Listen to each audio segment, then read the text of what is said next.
ଭାରତର ଚନ୍ଦ୍ରଭିଯାନ-3 ମହାକାଶ ଇତିହାସରେ ଭାରତ ପାଇଁ ସ୍ୱର୍ଣ୍ଣିମ ଇତିହାସ ରଚିବା ସମଗ୍ର ଦେଶ ପାଇଁ ଯେତିକି ଗୌରବମୟ ଅଧ୍ୟାୟ, ସେହିପରି ଆଜିକୁ 39 ବର୍ଷ ପୂର୍ବେ 1984 ମସିହାରେ ଆମେରିକାରୁ ସଂଗୃହୀତ ଚନ୍ଦ୍ରମଣ୍ଡଳର 3 ଗୋଟି ପଥର ଖଣ୍ଡ ନୟାଗଡ଼ ଦଶପଲ୍ଲାର ବଣ ପାହାଡ଼ ଘେରା ଉଦୟପୁର ଗାଁରେ ଓଡ଼ିଶାର ପ୍ରଖ୍ୟାତ ସଂଗ୍ରାହକ ସାରସ୍ୱତ ସାଧକ ଦାଶରଥୀ ପଟ୍ଟନାୟକ ବା ଦାସିଆ ଅଜାଙ୍କ ଦ୍ୱାରା ପ୍ରତିଷ୍ଠିତ विश्व प्रसिद्ध संग्रहालय प्रदर्शित हेबा कहानी आज को 39 वर्ष पूर्वे 1984 मसीह समग्र ओडिशावासी को आश्चर्य और विस्मित करथिला।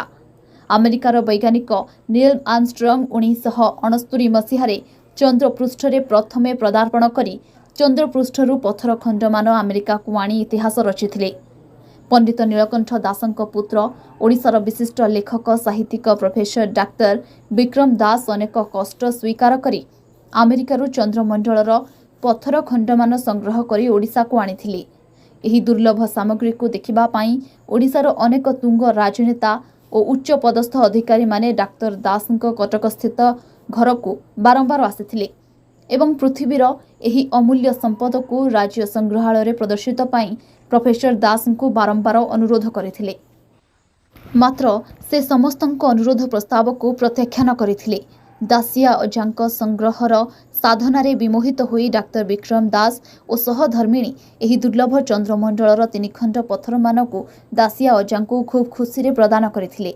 दासिया अजा पृथ्वीर एही विरल सामग्री को पाइबा परे खुशी रे गदगद होई पड़िथिले।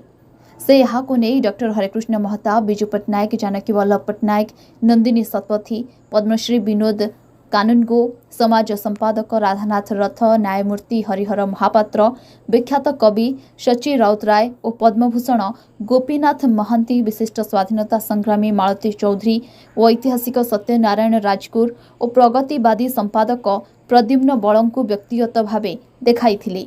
सेतेबेले एही सम्मानस्पद व्यक्ति विशेष माने दुर्लभ चंद्रमंडलर पथर खंडमान देखि अत्यंत आश्चर्य और विस्मित होइथिले। डाक्टर विक्रम दासଙ୍କ बदान्यता और दासिया अजांक संग्रहर साधना को बारंबार प्रशंसा करथिले। भारत वर्षरे वर्तमान सुधा केउ स्थान रे और काहारी पाखरे चंद्रपृष्ठर पथर नाही। पृथ्वीर एही अमूल्य संपद को दासिया अजा निज प्रतिष्ठित विश्व प्रसिद्ध संग्रहालय रे प्रदर्शित करि जाइछन्ति। यह राज्य और देश विदेशर दर्शक, पर्यटक, गवेषक, ऐतिहासिक और बुद्धिजीवी माननकु आकर्षित और विस्मित करुछि।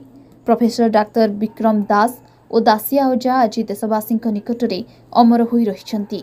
ओडिशावासी पई यह अत्यंत गौरवमय अटे।